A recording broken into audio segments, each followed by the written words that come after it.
How have you educated your children to the art of music? Has there been any rebellion to it from a man who, in the best sense of the word, compulsive, has been a man who has given his life to his art?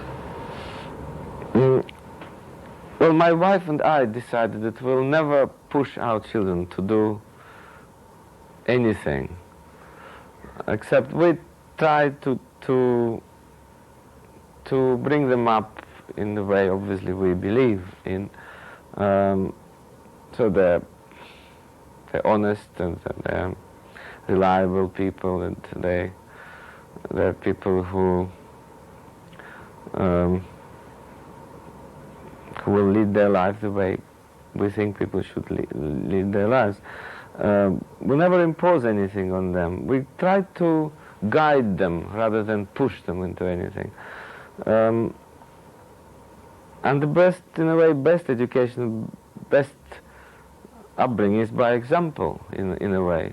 We try to give themselves good examples of how we behave ourselves in our lives. And my children know extremely well that I work like a slave. And you can't pretend, And they know I don't pretend. So they know that the only way is to achieve anything is to work.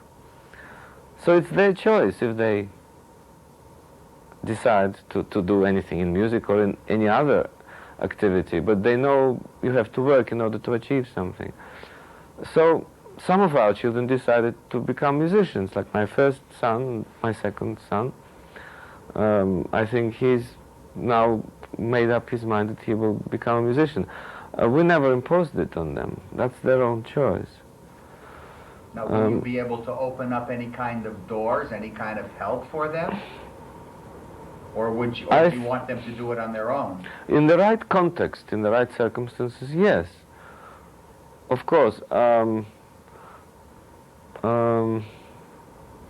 It is dangerous for a famous father to push his children in the same area of activity, because there's also always a feeling of resentment from others, resentment for the music world, and in the end, there could be resentment for the protagonists, from the children themselves. They sometimes feel, oh, why I could do it on my own. So I have to be extremely careful of how and where and in which manner I open doors for them. There can be another argument that even if you open a door, they might be invited somewhere, engaged somewhere, and then it's up to them. They might be re-engaged or not, depending on how they did.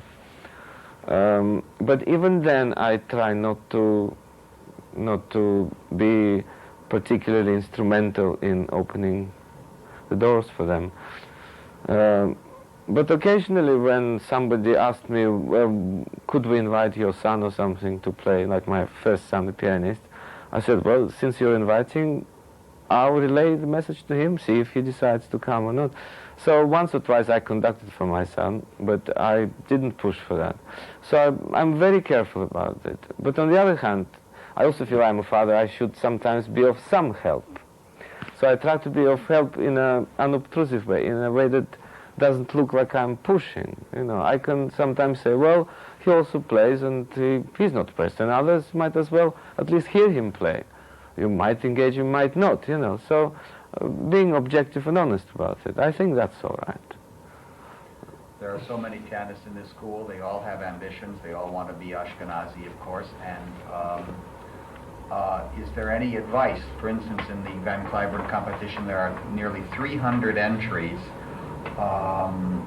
And I feel that in a certain way, many feel hopeless if they don't win a competition. They're not good enough. Is there a kind of, just advice to someone that feels hopeless about a career that they may give up? That's what I fear. Well, first of all, just the fact that you didn't win a competition means very little, I think. There have been numerous cases where people who couldn't win one of the top prizes became very important people indeed. Michelangelo, for instance, who didn't win a top prize in the Brussels competition before the war, became one of the most wonderful artists. Now this young star, Pogorelic, who didn't win in the Chopin competition, also is becoming a big star. So, first of all, one shouldn't give up if one didn't win the competition. The main thing is, and generally, you know, when people come and play for me sometimes, just to play for me and ask my advice, I always have a feeling that if you love music, if you want to play, if you want to be in the music, in principle, in music, I should say, in music, then it doesn't really matter whether you win anything or not, whether you make a tremendous career or a medium-sized career or a small career, as long as you feel that's your vocation, that's what you want to do in your life. And do the best you can. If you didn't win, well, that's fate. If you won, that's also fate, in a way. But if you feel that that's your life, be in music and be happy that you can do something in music. So that's my basic advice to young people, the most important one. Career is, in a way, I don't know. Well, does fame mean anything Career, to you?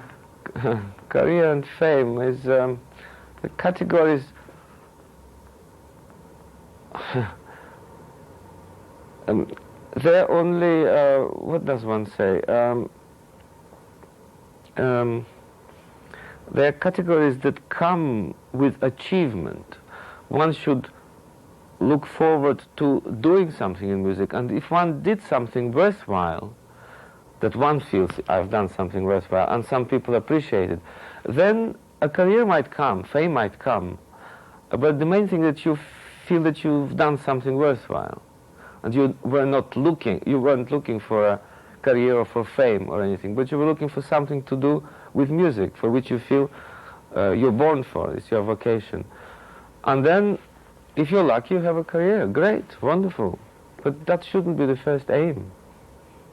You know, so many students right here in this school, I mean, it's pathetic how often I hear at 23 or 25 how old they are, and they truly feel that they're old because the society demands so much pressure on them to be something so early. Now, in your case, you happen to very early be famous. But, Yeah. I mean, this is such an exception, and it takes you could not have developed without these years of work. And they really expect this fame in a way and their depression is overwhelming. It stops them from working. I know. It can be very destructive. Competitiveness, a spice of competitiveness and some ambitiousness, just a spice of it, is not bad. It sometimes stimulates you to do your best. But when it becomes an aim in itself to be the best and have an early career, have an early fame, then I think it's extremely destructive, because this category is artificial. It only comes as a result of an achievement, and in itself it's not an achievement.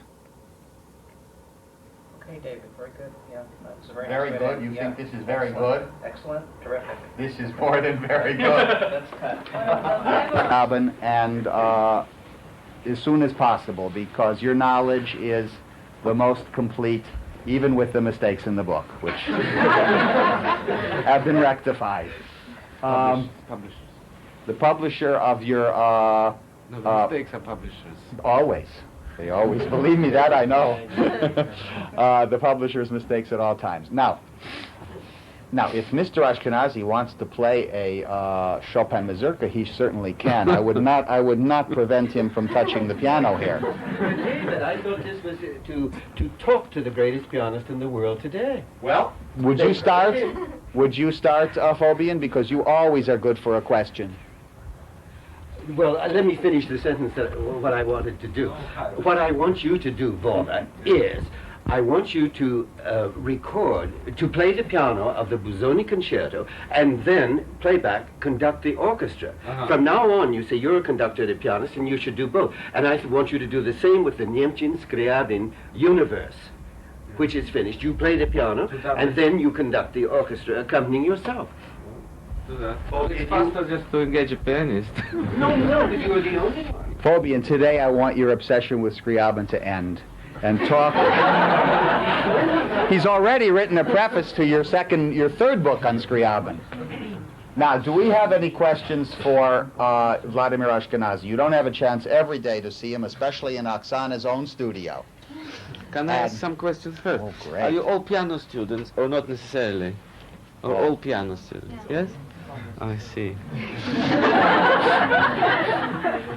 They are all piano students, and all good. That's the problem. I'm sure, otherwise I wouldn't be here. Yeah. This is Mr. Ashkenazy's first time in Juilliard. He's never been here before. No, never been. My debut.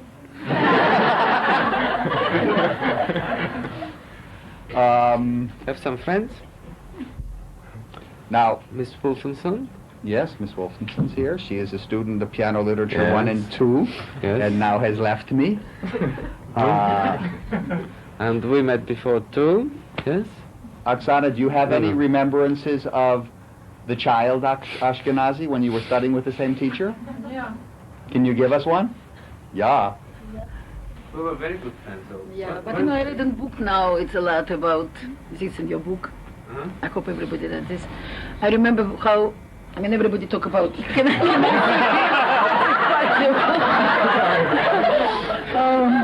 talk about practicing. I think Mr. Ashkenazy could practice, not necessarily was sitting at the piano for 8 hours. I think he played very well.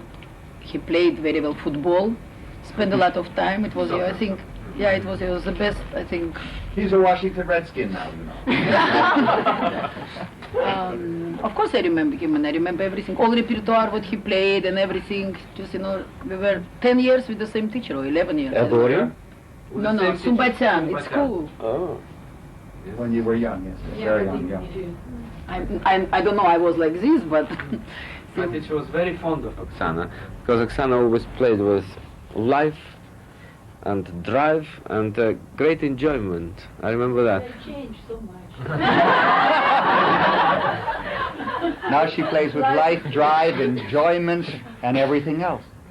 And actually my teacher very often gave you to me as an example. Said sometimes I would come lazy and play with.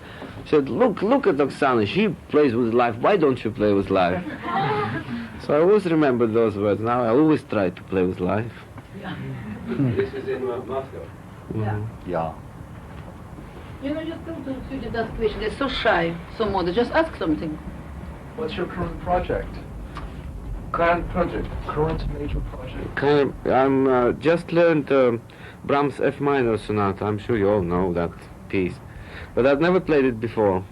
I always loved the piece very passionately, actually, but there was never time to go and learn that one because I always had other projects. 5 movements, maestro. Yes, I know. And I finally decided now I'll learn it, and I just learned it in the summer to play it this season. I'm enjoying it so much, really. I think it's a wonderful piece. Is that slow movement not the most incredible, maybe, in all of the piano literature? It's marvelous. It's a lot, in fact, Schumann-esque, and that's what I like there. It's both Schumann and Brahms. It's wonderful. I love this. What a work. You were rather late coming to Brahms, weren't you? No, I played both piano concertos, of course. And in fact, I conducted all the symphonies already several times, but I never played this sonata. I want to just, introduce you to some of the students. Now, Rita is from Yugoslavia, and they almost kept her back there. So she wanted to get back to piano literature, and she got back. Mark is a Lisztian beyond belief. I'm trying to have his hair grow all the way down to his shoulders. He's very tall, he's very strong, he plays every Liszt work in the world. Oh my God. I cannot believe it. It's almost an obsession. Lorenz is from Switzerland, and he plays the Brahms F-sharp minor. He just played it in class very recently. There is a woman by the name of Eri, and wait till you hear her talk. Say something. Who is Aaron? Right there. Absolutely nothing to say. She has a lot to say. She's working on the Pastoral Sonata of Beethoven, and she plays one movement a week for me. One movement in class a week, and this, by the way, you have the last movement coming up. Finale on Thursday. You know, the finale on Thursday. She did it. There is Akira from Japan. He plays, you should hear his octaves in the Liszt Sixth Rhapsody. Akira played Brahms Paganini. He comes into class, he's taped up. I said, what are you doing? He said he learned it in, 3 or 4 days. I said, well, you deserve tendinitis then. He would. This is Gili from Israel. You see, this is quite a community. And she is also a tremendous photographer. Sachiko from Japan. This is also a wonderful composer, Ning. He just played the 5th sonata in class. And I asked him to play one of his pieces, and then I stopped him. We didn't have enough time, but he didn't like the idea, so he went on totally and finished it. Many of these... Yes. Robert Markham is over there. He is a student of Oksana, and he is a great Mendelssohn player, among other things. And this is Jenny, and she didn't know who Jenny Lind was, the singer, so I made her do a report. This is a very temperamental woman from I don't know what country. What is it? Israel, my God. Sungin is from Korea. She just won the Beethoven Second Concerto Prize here to play with orchestra. Stephen Graff is from Chicago. He's an excellent Fauré player, loves Fauré. So you see there's a wide repertoire. Who else here? Well, we have a few Americans. Very few. I mean, I don't think they like music anymore except rock and roll. Tara from the Gone with the Wind. Next to her is Lelia.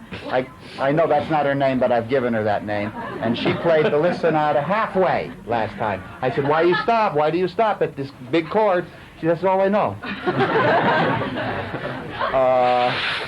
Well, I tell you a wonderful story.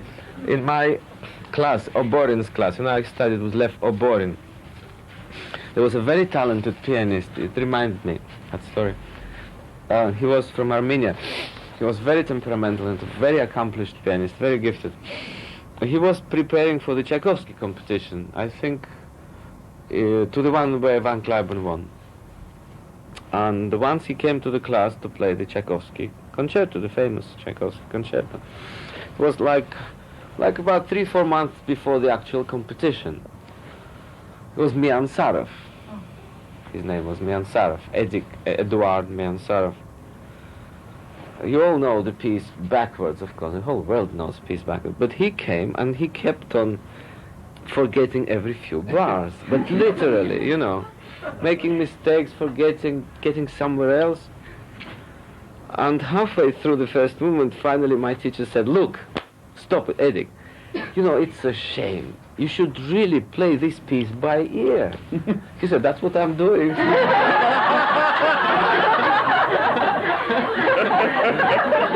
I'll never forget it. As long as and when he said that, the whole class laughed, of course, and my teacher too. He laughed, he didn't know what to say, He forgave him all. Oh, that's wonderful. That was a charming answer. I remember about Miansarov, he played this, tam, pam, pam, you can remember he was with glasses. And each time, and he always tam, tam, tam. Absolutely perfect. And after when he played competition, he decided to this, it was all wrong. Well, just shows don't change your ways. Yeah. John, you have a question to ask? Many questions. I was just hoping you could recapture just a few of the major points you made in your interview, especially when you responded to Mr. Dubal's question about young artists and their attitudes towards competitions, because I think this is a time where all these people are at the age where we're thinking about how many we're going to enter, and it's that stage of our life. And maybe if you could just... And I also talked about the idea of that if I asked every one of these people if they felt that they were old people, they'd all raise their hand and say, oh yes, of course I'm old. They all feel old at 22 or 4. Yes, Amaryllis, you too? Really? Well, it's all a question of priorities in life, really. When you ask me question at an interview, I feel in one frame of mind. I feel in an entirely different frame of mind when I'm facing so many people. Because once I begin to answer a question like this, I feel that I put shoes of a prophet, you know, that I'm teaching and pronouncing something. I'm not a prophet, I can't pronounce. Especially when you begin to pronounce to young people, they never take it seriously too, you know. They have to experience life themselves in order to find their own scale of priorities. I could put into their minds something like this, you know, that think of what you want to do in your life. And maybe with some people it'll stay there and the seed will grow, with some it won't. Some will think, oh, he's talking rubbish, I just do what I want to do now, you know. And what you know what he's saying is that they asked me a question in this interview for television about people who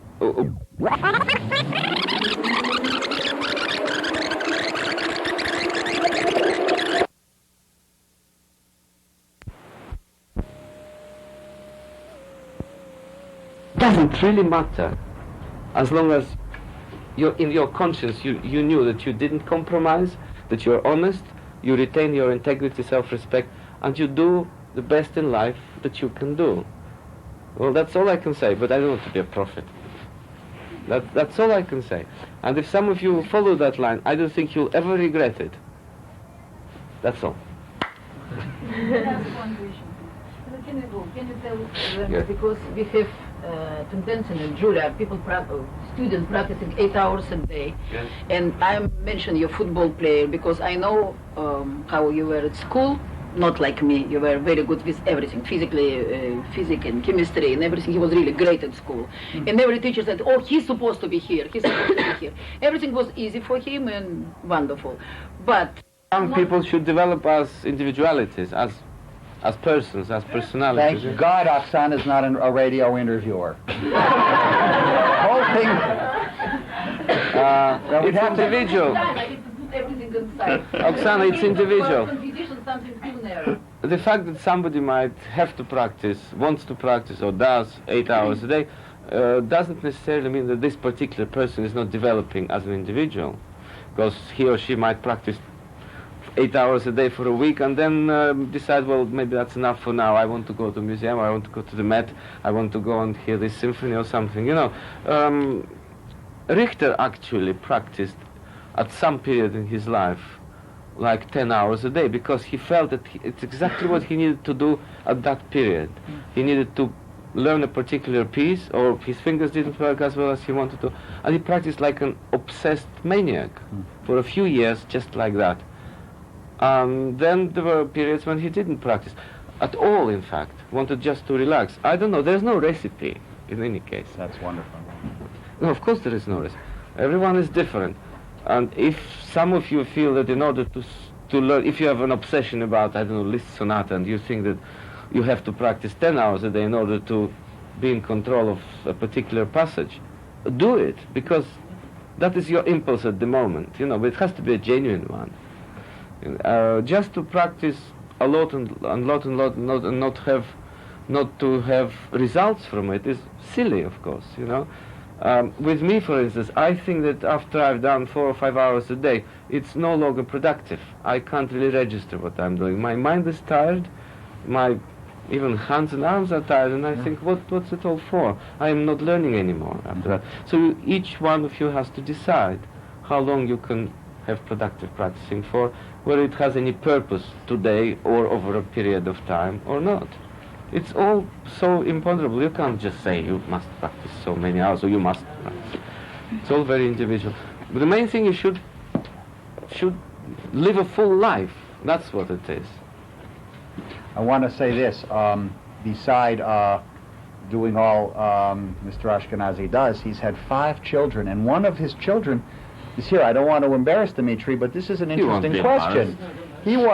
He was sitting there listening to coming out of one of the rooms, and he wanted to know what piece it was. I said, oh, are you a pianist? No, he's a clarinetist. I was amazed. He wanted to know what piece. I wanted to know who the pianist was. I knew what the piece was. Oh my God, that's higher. But Dmitri, That's mine, of course. how is it? I mean, how is it to be the son of a very famous artist? You're here with your dad. Do you hate him? You love him? I mean, are you going to tell the truth or whatever you want? Say something. Well, well, depends in which context you want me to answer this question. I mean, if you want to, I want to become a musician, and having a very famous father has two sides to it. It can have very positive sides, it can have very negative sides. Negative is sides. negative? Negative is, of course, that people are going to say, well, you know, your father is this good and you're not this good, or they're always going to be comparing you to your father. Positive sides is that if there's a chance that you can, I don't know, for my case, enter an orchestra or play a concert, people will notice the name, will think, well, let's try this one. Then a negative side after that, maybe if you don't play that well, people think, well, you know, he wasn't that good anyway. Again, I mean, there are those two sides to it. Otherwise, basically, I just try to go my own way and try not to interlock the two careers, so to speak. For a man who is constantly studying music, even on the planes, wherever he is, when he's walking, I'm sure, he seems to have been quite a good father to you. You like being with him, it seems. Yes. I don't have that much time with him. I mean, he's very rarely at home. And so you've learned to value that when you have a chance. Yeah. But you travel with him. Well, when I can. I mean, when you're small, your family travel with you. When they were small, they Now always they with have you. 2 weeks holiday, so we took them here with us. How old are you now? I think they travel with all children when they're small. Before school Little age, married, yeah. some- Preschool age, they go with us. They did go everywhere with us. Is Dmitri the one who made his debut in the Mozart concerto with which score? No. The Mozart clarinet concerto? Because he's a clarinetist. No, my first son. He What does played- that mean? He's tall? Older. Oh, Older. He's 27. Fabian, once you had an article on Richter in about the Scriabin Sixth Sonata, and you asked him what he felt about it, and he said he didn't understand it at all, but he liked working on it. And I thought this was a marvelous statement. And then you asked him, what's your favorite composer? And he then said, whomever I'm working on at the moment. Yes. Yeah, that's wonderful. that's true. You feel that too also? It's true, he said that about the Sixth Sonata, that he didn't understand it. I couldn't understand why he wouldn't understand it, you know, because he has a terrific mind that is completely encompassing everything, I think, and incredible imagination. I think he was just coquetting a bit. I remember something you said about Richter years ago to me. You said the thing about Richter is he can do anything he wants to at the piano. Yes. And you were very envious of that. Of course, I still am. Now you can do anything you want to at the piano. Well, do you actually feel you can't do anything? You're considered one of the major technicians of the century, really. And your Chopin etudes are incomparable. Oh, That's it. Now, this is really piano talk to pianists. I mean, Ashkenazy is here, and he's saying that he's... of course I have my limitations, and very strong ones, but I'll keep it for myself. I don't want to talk about it. I think it's negative to talk about it. That's basically why. I just live with it and try to do my best to what's the word? To hide them, to make them unheard, in a sense. There is nobody who doesn't have limitations. Oh, my goodness. There is nobody. Yes. Nobody is totally perfect. Yes. Even Stephen Graff, I heard, has a limitation somewhere. We don't know where. But one should think positively. I think I'm lucky because nature gave me so much, and I can do so much, and I'm very happy with that. You just learned the Brahms F minor. It's Yes. so sprawling. Yes. It's 40 minutes minimum.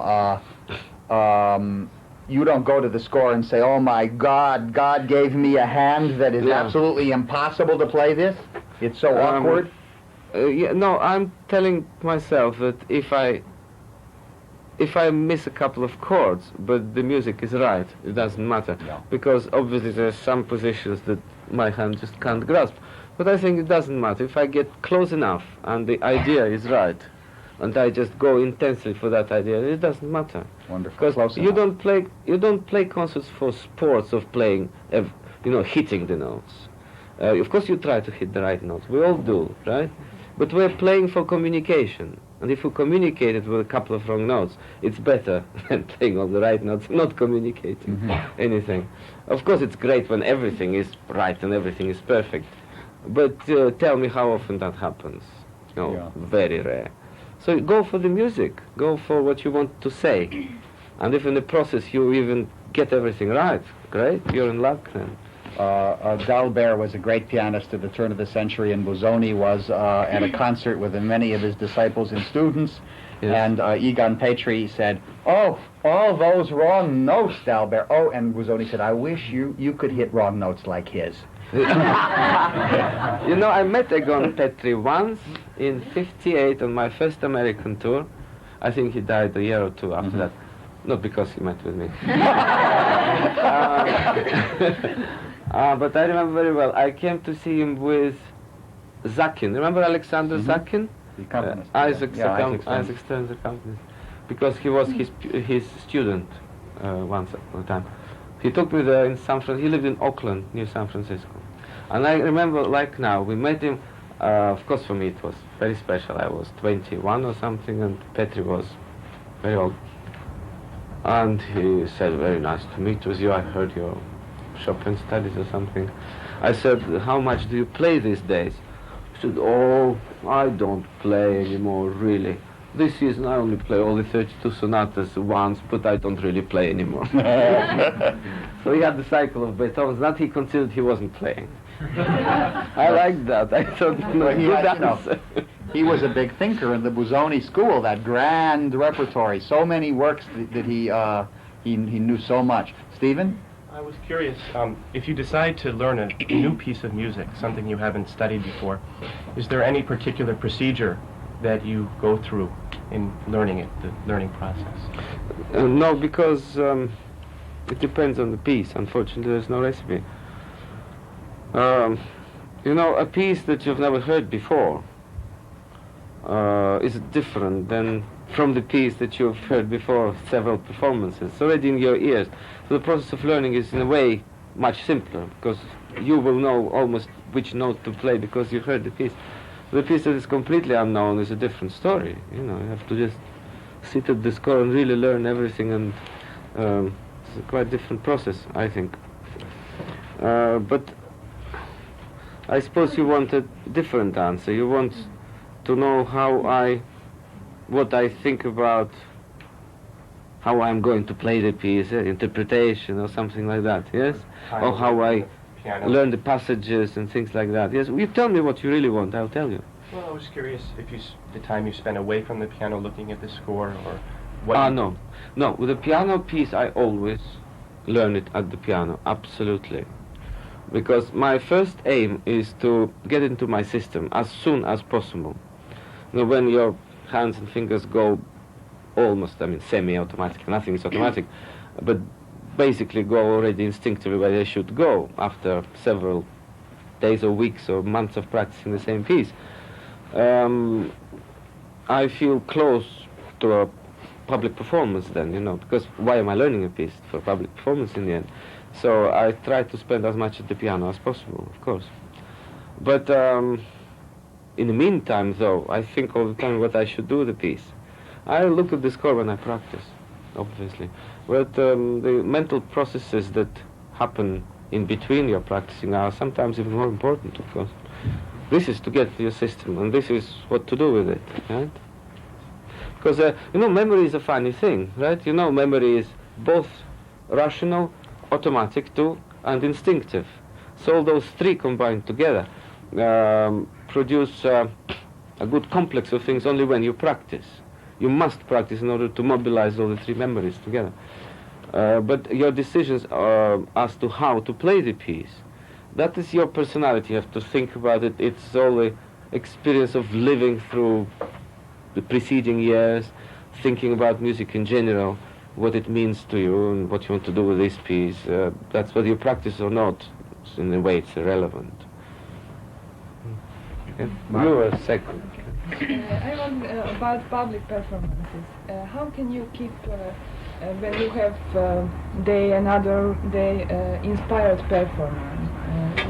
performance every time, every city, every concert hall, and do you have any difference playing in New York Carnegie Hall or in Yugoslavia in Zagreb or somewhere? No. Basically it's the same nerve-wracking experience. So wherever you play. Still? Yes, of course. It's always. Always. There's always apprehensiveness. There's all the nerves, of course, participate all the time. Adrenaline is flowing, of course. It would be dishonest to say it doesn't happen. It's always a question of how well you control it. You know? What about inspiration? Sometimes Inspiration. you feel tired and maybe you have to act something that you don't feel right on. Well, a friend of mine once said, I was very young, I didn't understand what he meant, said, those who play by inspiration are fools. And I didn't understand it then. Only many years after that I realized that he's actually right. That inspiration is something completely irrational. If you rely on that, you've had it. Yeah. You know? And in a sense, the piece of music into which you believe should and will inspire you always. But it won't be that kind of inspiration which you wait and think, is it coming or not? Yeah. You know, it is right there. It is this Brahms sonata, for instance. I look at it again and think, oh my God, what a wonderful piece of music. So it can't fail to inspire me once I begin to play it, you know? But you mustn't wait for it. It's your belief in music that translates into what I wouldn't even call necessarily inspiration. It translates into your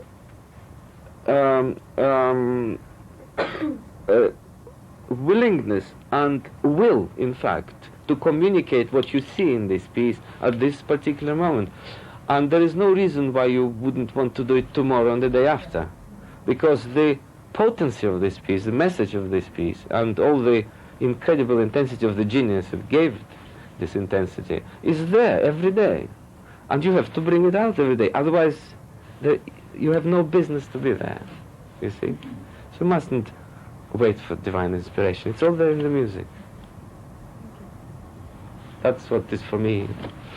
Mark? Yes? Yeah, you said And in then one of your interviews that music has taught you more about humanity than any other thing. Do you remember that? Yes, I'm consistent. I still stand by it. Yes, but if you want me to elaborate on it, I don't think I could. You see, because you see, music for me is one of the tools to perceive life. Exactly as I say, it teaches me a lot about life. But just as we could not describe music adequately in words, because first of all, there's no dictionary between this phrase and what it means in actual words, or even to describe a state of mind that corresponds to this particular passage or movement. Just as well, I couldn't tell you exactly what I learned about life by music, because there is no dictionary, there is no connection in our speech, simply, in our word, in our complexes of understanding of life. So I'm afraid it'll have to stay with me as I said it. I know it's true, but I can't explain it any further than that. And you know, Beethoven himself said, if you remember, that music teaches me about life much more than philosophy, in fact. But he said, I can't explain it, I only know it's so. And, well, that's a similarity between Beethoven and me.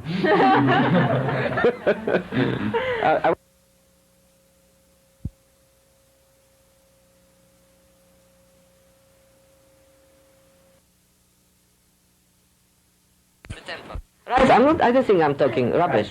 It is very often that's good. I lived through it myself, because so much depends on the just nerves sometimes, so much depends on how you feel at this moment, how it went, first few bars. Well, what I learned from conducting is that I now focus much more on these elemental things. The tempo, the balance, what I want to do the first bars, so I focus on that as if I were conducting. And it helps very much, too. it makes it makes the whole piece much more convincing very often. Is that, do you understand what I mean? Yes? I think it's very important that, so you focus on these things of which I was only dimly aware before. Now I'm aware of these things very, very clearly. And from the very beginning I establish a tempo and follow it. I know And also, excuse me, and the changes of tempo too. When Mr. Dubal was interviewing you, I noticed a sheet which had questions on it that he was going to ask you. And one question that he did not get to was a quote from his book, an article in which he ate the music to the point where, you know, this piece has been played hundreds and hundreds of times. Why not recreate it? Chances are the composer would like the piece to be recreated if they knew it would be played that much. Or do you really feel that you're more conservative in that manner, and you're just going to go back to the text and try to, in some way, assimilate the way Beethoven probably would have supposed that sonata, if you can do that, Yes. how he would, you Yes. know, where do you draw the line yourself as an interpreter as far as the recreational process? To what extremes do you go? Yes. You see, I'm afraid that my answer will seem to be vague to your question. And it is necessarily so, because I have my certain scale of values in life or in music or in art, whatever, in which I believe. Now, according to my scale of values, I see validity in certain performance or performances that relates to my scale of values. I know when a performance suits what I think is right, what I think is honest, unaffected, intense, and communicative, that says something. In other words, valid. That's what I call it, one word, valid. I couldn't put it into words, I'm afraid. What sounds to me right might not sound right to you, and I can't argue with you about that. I only know that for my being, what I'm born like, what I lived through, this is right, this is what makes sense. This what answers the composer's intentions, communicates his intentions, and the artist has all the right in the world to be sitting or standing there and doing what he's doing, you know? How can I explain to you what's right for me? I don't know, I'm not asking you to explain what's right for you, I'm asking you, yes, but where that you, leads me yeah, I to, see what you mean. that leads me to, see, interpretation. What is it? I don't like the word interpretation, basically. Interpretation means already, in a sense, doing something to the piece. Yeah. I don't believe that I am deliberately doing something to the piece, although I may be doing so being unaware of it. But if I hear somebody is deliberately doing something to the piece, distorting it in a way, in my understanding of it, then that has no validity to me, you know, except for some exceptional pieces that actually ask for it. And that, by definition, they'll be of second or third rate, you see. But all the greatest music that's written, again, that will be my own scale of values, what I consider the greatest music ever written, you know, which I can't impose on you or on anybody. We hear that basically Muskovsky is the greatest composer to you, right? Yeah, you got it. With that, interpretation has very little room. What has room is understanding of what it is all about and communicating that understanding.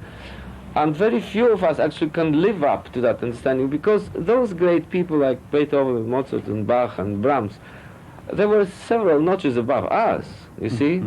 So it's very difficult to get to that level, and in fact it's impossible. So we try to aspire to get somewhere close, yes? By not distorting that music, but trying to get close to that music. So there's no room for what I call interpretation. Although a person who has very strong view on life and music will inevitably, in a sense, present the piece in his own way, which some call interpretation. I don't call it interpretation. I call it simply there is a strong personality who sees this great music honestly and unaffectedly in this way. But I don't call it interpretation. That's why I always say I consider myself a window that is cleaner than this one. If I possibly can be so, you know, I don't mean that I'm that clean window, because nobody is perfect. I try to be as clean a window as I possibly can, through which the light of the great piece shines through. Yes, through which the light shines through. Twice through. Well, that's the best I can answer this, and it sounds vague, but to me it's not vague. I know what I mean. There's not much more I can say. Darn good answer, I would say. And I must now interrupt and say that Mr. Ashkenazy did not expect, they did not tell him that he was going to be talking to anyone. Okay, there's He's 5 more terrified of not getting a cab around 4 o'clock. I think a few of us should go down and help get a cab with him. I think everyone should. I'm serious. He's very nervous about this. I don't blame him. I understand that. Okay, And now it's irrelevant. 5 more minutes won't make much difference. then Joseph Okay. has a question. So how? Go on. Well, my question is this. I don't know what type of relationship, as part of the question, you have with the audience when you perform. Yes. And how does it change when you play on the piano and when you conduct?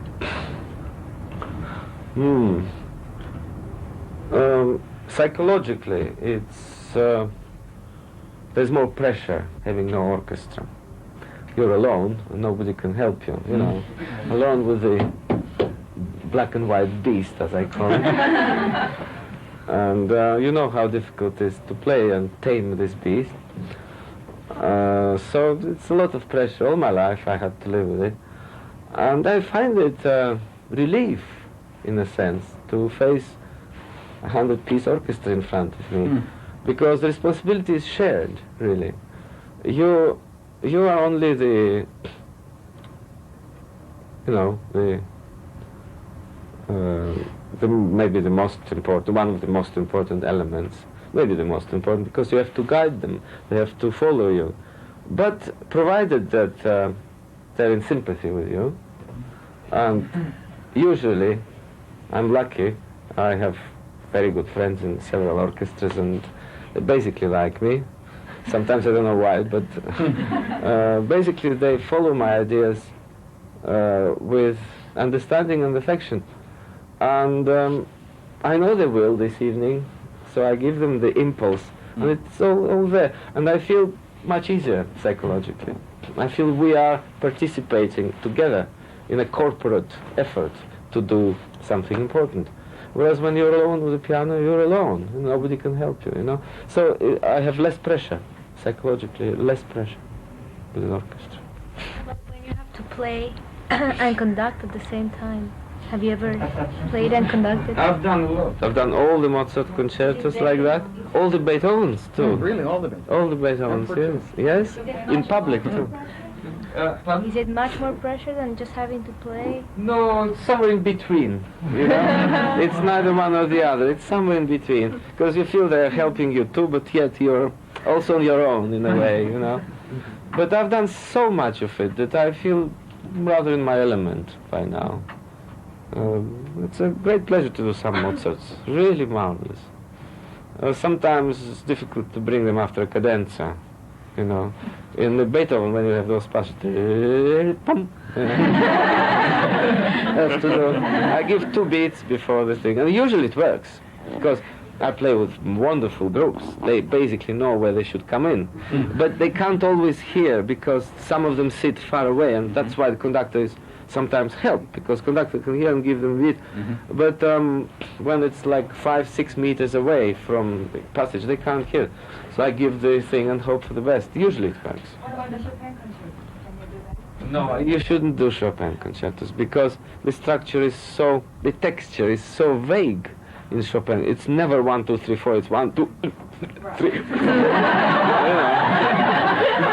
The rhythm, it's so opposite to what Mozart and Beethoven have had in mind. You know, it's so flexible, so many rubatos and distortions and things like that, without which the music doesn't breathe in that Chopin concerto. It has to be all very flexible.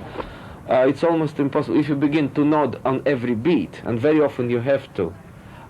It will affect your playing. There's physically, you know, because your body moves and you just play something wrong all the time. It's impossible. You just can't do it. Greek. That's a bit easier, but again, it's too much work on the keyboard to worry about moving and helping the orchestra. Maestro, this is an important question in the sense that today every young pianist wants to aspire to be a conductor as well. Now, this didn't just happen to you. From boyhood on, you craved the orchestra. How do you recommend pianists just blithely saying, well, I'm going to, go into conducting now too? Because, I think that you have, your development now in conducting is almost now 10 years long, just before many orchestras. This must have been a very huge decision for you to, go out there. It went little by little. There was no decision, really. There's no recipe again, in a way. No, for young people. Because they have this idea that, conducting is a simple thing, and George Sells just didn't exist overnight, or Toscanini, or Bruno Walter, who would say, at 50, he said, now I'm old enough maybe to do the Mozart 40th. I just find in many a pianist who thinks of conducting a certain lack of responsibility toward the whole idea. It's such a glamorous thing, because so many pianistic careers are dependent today on the concerto instead of the recital program, especially in the United States, where it's really dying out, unfortunately. It's a hard question. Now, we'll be able to edit this out later. A very great colleague of mine once said to me, I think conducting is a suspicious profession. And it does seem to me that, just somebody doing this and that, and it all sounds sometimes unbelievably glorious, like if you don't need to do much and it's already all there, It's not that simple, because if you really have something to say and you want to say it via the medium of an orchestra, you better have a lot to say, because just to give a downbeat and let them play, they'll play very well. Put a Cleveland orchestra in front of any of you, or the Chicago or Philadelphia. You give them a beat and they play downside very well. The whole symphony, even with difficult changes of tempo, because they played it 1,000 times, there won't be much direction in it without a conductor. You see, it'll be just very good, but there won't be any particular message, because only the individual who stands in front of them, who has a particular idea, can make them to communicate this idea.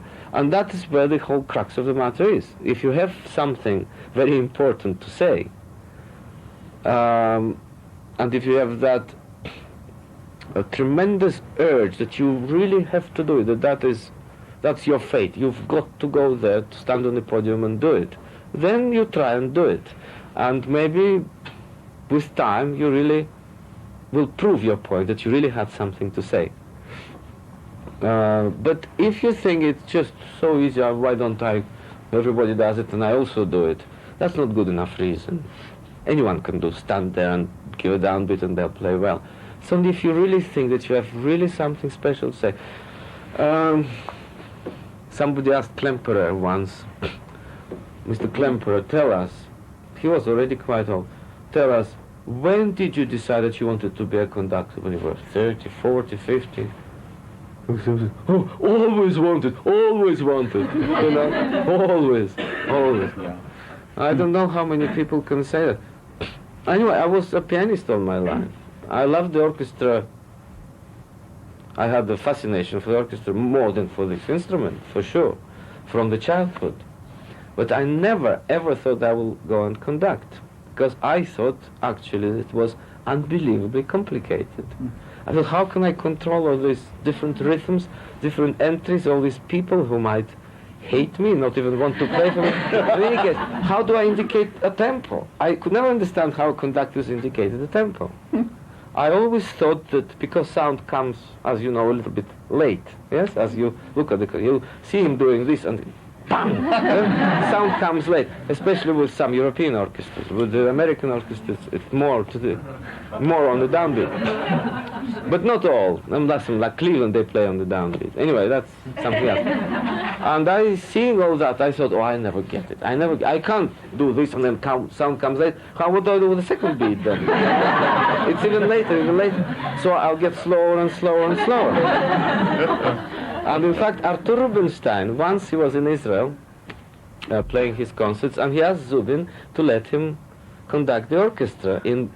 Of all pieces, he chose the most difficult one, Brahms' Third Symphony, which if you never conducted, do some Mozart, but not Brahms' Third Symphony.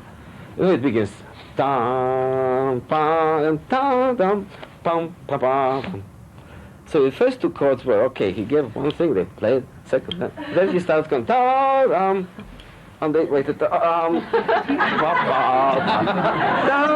pa pa. He stopped and said, "Why do you play so slow?" He didn't realize that he has to move in order for them to follow him. No, that's what I was always afraid of. It was a very interesting example. I never thought I would conduct. And in fact, when I finally stood on the podium, which happened in Iceland, I lived in Iceland in those years. It was 1971. Daniel Barenboim, I begged him to come and conduct the orchestra in 2 evenings, and I would play the solo. He came and conducted beautifully Tchaikovsky's Sixth Symphony, and I played Chopin Piano Concerto. The next night, Pinky Zuckerman had to come from New York, and he fell ill. He couldn't come. We didn't know what to do with the second concert. To do the same program was a shame, because it wasn't supposed to be the same program. So Daniel decided he'll play 2 Beethoven concertos, and I'll accompany him as an aspiring conductor. So that was the first time that I tried to conduct. It was pretty terrible for me. But because I knew the pieces backwards, of course, I followed him faithfully, never lost him. And not more than that, I was with him all the time, actually. I caught him on all the passages. That was easy for me, because I knew how they go. The tutti were more difficult, because I simply didn't know how to begin a tutti, to give the tempo and everything. But somehow they followed. And in the midst of it all, sometimes I made music with my crooked movements, And that made me feel that it's not all that bad. Maybe I should really try. And Daniel said, you did very well for not knowing how to conduct. I said, thank you very much. So, he pushed me to my fate, in a sense. That was a fateful remark. He said, you did very well. I thought, okay, I'll try more. I tried more only to realize that actually it's 1,000 times more difficult than I thought, because it's one thing to accompany 2 Beethoven concertos that go by themselves. Another thing to conduct even a short orchestral piece, which is a different story. Then I went into symphonies with the Icelandic orchestra. I conducted horrendously badly, of course. I had never any lessons, just terrible. And as I explained to you, because sound very often comes late, I never aimed, stupid me, I never aimed at the downbeat. I always aimed at here. Can you imagine? They never saw the downbeat, the orchestra. It was always... So they had no time to play the downbeat.